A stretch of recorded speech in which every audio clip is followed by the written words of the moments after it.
Cool. Ready. Rothman's been a wonderful client for us over the past couple of years, and along with their marketing team, we've really developed some incredible efficiencies and products that we're able to create, not just for them, but for all sorts of medical organizations. So much so that I kind of have patented it and branded it into our own little physician spotlight shoot, where we can get through 5 doctors in 5 hours and generate 5 minutes, and also 5 full videos in that time. I say minutes, but it's because a lot of content we're making is short form. So I tend to think in terms of minutes as well as production time, because what you do with those minutes can be whatever you want, but we've just found that that 1 minute solid slice of life piece of documentary content for a physician works really well.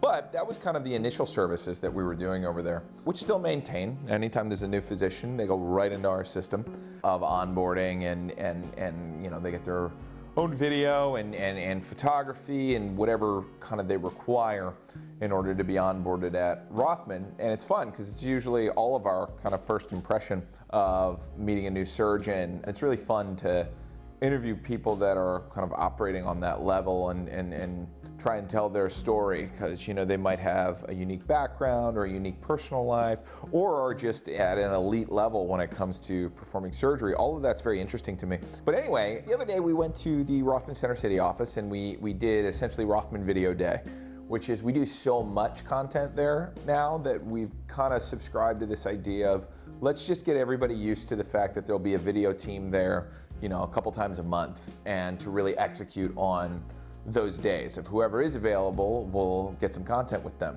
So we got to meet with one of my favorite people, CEO of Rothman, Ed Tufaro, and you know, we had a series that was going a while back, and you know, he had a baby and a whole bunch of other things that he was working on, and so we pushed pause. So just the other day we restarted it. So we have these fun CEO updates that are company-wide. It's more of an internal communication, which is fun, just in that we're getting people used to, you know, don't worry about an email anymore. Just make sure you watch the video that your CEO puts out, and that'll kind of acknowledge anything that would happen in a more formal town hall. So that was one of the things we did. And what I love about working with some of these higher profile, higher level CEOs, you know, I guess technically I've been a CEO, but not at that level. I'm not managing, you know, hundreds of, and you know, potentially thousands of people yet. We will get there. It's inspiring for me to see people like that who are trained and, you know, are true CEOs and true executives. It's really interesting for me to see them speak. I steal as much as I can from them, but I'm always just honored to be in those rooms and to watch them present. Because even when you're presenting to camera, you know, when we do these are documentary stream of consciousness. Like, the whole reason we do it this way is so that it's stripped down and a little more slice of life. When we do there, they kind of have to be somewhat presentation ready. You know, we're not the most intimidating crew. I do that on purpose, of really having like a stripped down type of environment, but there's still lights, there's still larger lenses, different kinds of setups and things. And through all that, they just, you know, Ed's able to give these amazing performances. When I shoot, you know, there's a ton of editing. You know, when some of these top tier guys are giving speeches or stuff, they're doing it as if they were speaking in front of, you know, hundreds of people, and not requiring retakes or anything like that, and getting their well thought, well executed points across just off the top of their head. So it's really inspiring for me to see, you know, CEOs of that level kind of do that, and I'm always honored to be able to do those shoots. So we did one of those. I always feel like when you have time with powerful people, you really want to take advantage of it and get any extra content that you can, because those little pieces of B-roll can really go a long way into the finished product, and you never want to go over on that. But if you're within the time slot they have reserved for you, I recommend you use all of it, just so that you can make sure that you don't walk out of there with something that you wish you had. And then maybe later they'll be running late, or something will happen where you won't have an opportunity to get B-roll. So when you have an opportunity, you should do it. So myself and the gang, we were all trying to get these impromptu shots of Ed going. So some were semi-staged, but other times he was just having a meeting with the CFO And I was just like, guys, get the cameras real quick, let's get these shots of them together. And it's, you know, it's like, just shoot it quick. You never know when you might need it. You know, especially if you can get a smile in there that you didn't coach out of someone, that's incredible.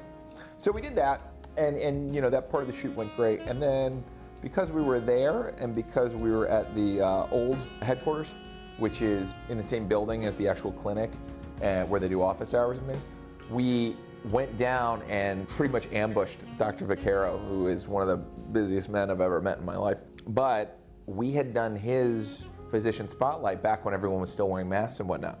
So we wanted to get some updated B-roll. So the idea was, oh, well, he's in clinic hours, he knows we're coming, why don't we just go down a little bit early and get him in his actual natural habitat? And it worked out really, really well. He reacted very humorously to cameras suddenly being there, but everyone kind of took it in stride, and we ended up with some great footage. But the point is, we were there, we knew he was there, so we were trying to take advantage of the timing and be efficient with our client and upgrade some of the B-roll that we had got before. Because the interviews are still rock solid. When I interview someone, I typically interview them for 20, 30 minutes. That really allows me to get more than what I need. So that way down the road, if I want to do a recut or something, I know all that's still crystal. I might just have to update the B-roll. So we did that with Dr. Vaccaro, and it went well. He only yelled at me twice. I mean, he's really funny because he'll give you the time of day every time with a smile on his face. And I just don't understand how it's even possible for someone who's seeing patients in the operating room and also the president of this company to have time and to have a smile on their face while they're doing it. So he's also another one that's really inspiring to me. And I like watching him work and kind of seeing how he does it, because there's like the technical side. He's actually doing a thing with his hands that requires him and his brain. Then he's doing one-on-one with patient, and then he's also educating at the same time, and that's all before he goes and does his presidential responsibilities. It's just, it's incredible to see. So another one of my heroes for sure. Really interesting to be in his aura and essentially have to tell him what to do when it comes to directing. Directing is interesting when you're dealing with essentially your client's boss. You know, like if you're working with the marketing department and they ask you to do things with the CEO, you know, you got to really be sensitive to what those needs are, or the president rather. You got to really be sensitive to the fact that you might only have 5 minutes and you got to nail it. And there's not going to be retakes or stuff like that. So it's really informed my style of shooting over the years of essentially, I'll tell the crew whenever we're with someone like that, keep rolling. Do not miss an opportunity here, because you're not going to be able to ask for a retake or something like that. And not because they aren't willing to do it, but because I have to keep moving, because I have a bunch of stuff I have to get done in 5 minutes. So we can't really afford to miss it. So you gotta be rock solid on focus, and you gotta know exactly what you want before you enter into those rooms. We also did that with another physician, Dr. Sakati, who we've done B-roll for with the Phillies, which is some of my favorite shots of him like walking through Citizens Bank Park, and it's really great stuff. But again, last time we filmed his regular B-roll, he was wearing a mask, so we went ahead and updated that as well.